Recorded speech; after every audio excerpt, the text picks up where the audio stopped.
Hi guys, today we are going to start poem number 6 that is Aunt Jennifer's Tigers. तो इस poem को लिखा है एंड्रीन रिच ने, जो कि यूएस की बहुत ज़्यादा फेमस पोइट रह चुकी हैं. इस पोएम के टाइटल की बात करें तो आंट जेनिफर जो है she is a old lady और वो रिप्रेजेंट कर रही हैं एंटायर फेमिनिन वर्ल्ड को, मतलब कि सबकी सब फीमेल्स को रिप्रेजेंट कर रही हैं. साथ ही साथ टाइगर रिप्रेजेंट कर रहे हैं टेरर को और ओप्रेशन को. किसका टेरर? अंकल जेनिफर का टेरर जो कि आंट जेनिफर में है. और उसके साथ टाइगर रिफ्लेक्ट करते हैं aunt's desire to be free.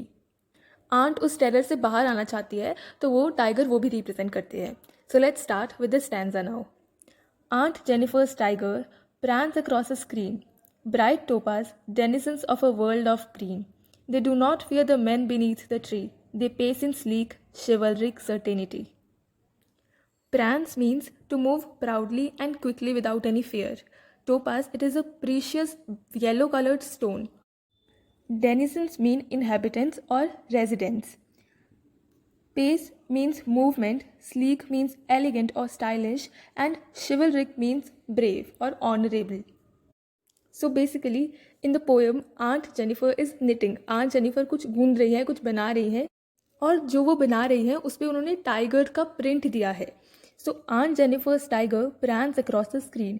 ऐसा लग रहा है कि आंट जेनिफर्स की जो टाइगर है they are prancing across the screen. वो जो है वो उस प्रिंट पे they are moving proudly and quickly without any fear. Bright topaz denizens of a world of green.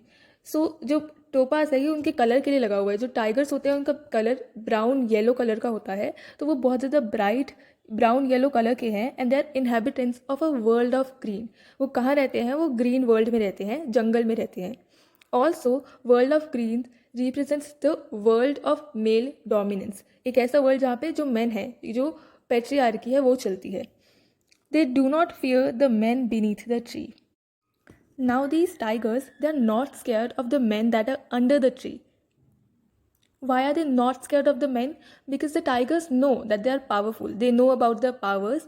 Unlike Aunt Jennifer, who is victimized. Aunt Jennifer जो है वो अपने हस्बैंड से बहुत ज़्यादा डरती है. She is very scared of the men. But the tigers, they are not like Aunt Jennifer's. Although these tigers are created by Aunt Jennifer, but they are not like Aunt Jennifer's. They are very brave and fearless. They pace in sleek, chivalric certainty. Now these tigers, they move in a very stylish, in a very elegant, brave manner. Again, the reason is same. They are not scared of the men, so they're just moving very bravely and elegantly. सो जो ये पूरा paragraph था इसमें हमें aunt Jennifer के डर के बारे में पता चलता है उनके हस्बैंड को लेके या मैन को लेके. Now let's start the next paragraph. Aunt Jennifer's fingers, fluttering through her wool, find even the ivory needle hard to pull. The massive weight of Uncle's wedding band sits heavily upon Aunt Jennifer's hand. Fluttering का मतलब है shaking or moving. Ivory needle is basically the needle that is used to knit the wool. जो एक बड़ी सी needle होती है उसको कहते हैं ivory needle. Uncle's wedding band, जो wedding band है, it is wedding ring. Aunt Jennifer's fingers fluttering through her wool. इस लाइन में आंट जेनिफर जो है जब वो निट कर रही है तो उनकी फिंगर्स शेक करने लग गई हैं. Now this line tells us that the aunt is very old and she is very nervous. Aunt जो है बहुत ज़्यादा कन्फ्यूज़ है. Fluttering through her wool also highlights the extensive operation of a woman. Aunt के जो husband है उन्होंने aunt को इतना ज़्यादा टॉर्चर किया हुआ है, इतना ज़्यादा विक्टिमाइज किया हुआ है आंट को कि उनसे something as light as wool, aunt is not even able to handle the weight of the wool.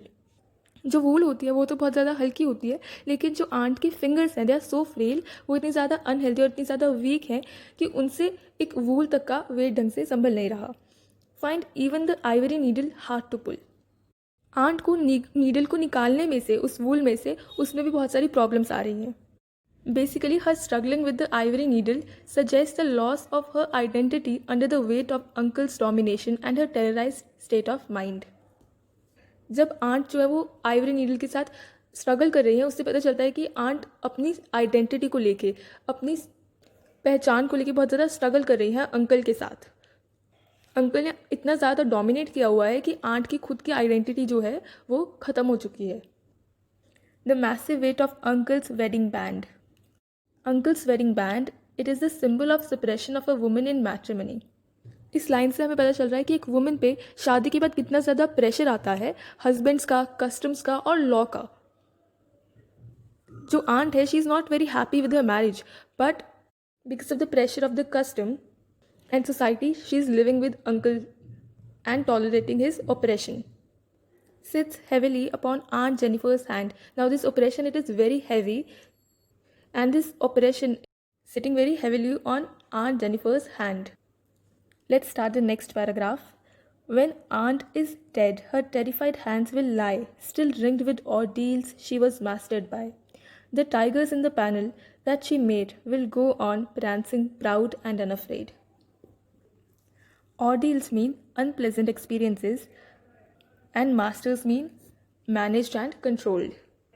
When the aunt is dead, her terrified hands will lie. Now the poet is telling that when the aunt will die, her terrified hands, her scared hands will lie. They will rest. They will not move then.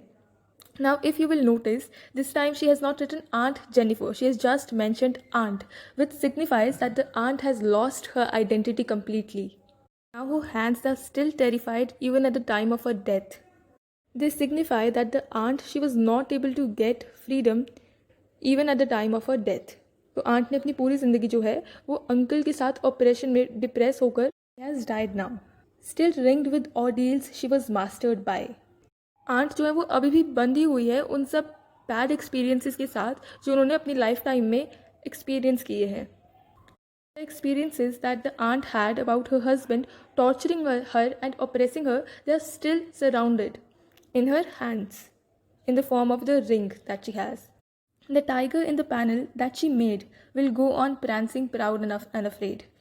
जो tiger है उस piece पे जो aunt ने बनाए थे वो अभी भी प्राउडली बिना किसी से डरे अभी भी वो मूव कर रहे हैं. Now this line is very important. It tells us that the attitude of men towards the freedom of women is still going to be the same. They are still going to be dispassionate and unconcerned about women's freedom. The society, it will remain unaffected by the death of the aunt. Society जैसी है वो वैसी ही रहेगी, वो वैसे ही चलती रहेगी. Aunt की death का उसके ऊपर कोई फ़र्क नहीं पड़ेगा. Guys, the poem is completed now. अगर आपको ये explanation अच्छी लगी हो तो don't forget to like this video and subscribe to my channel. Thank you.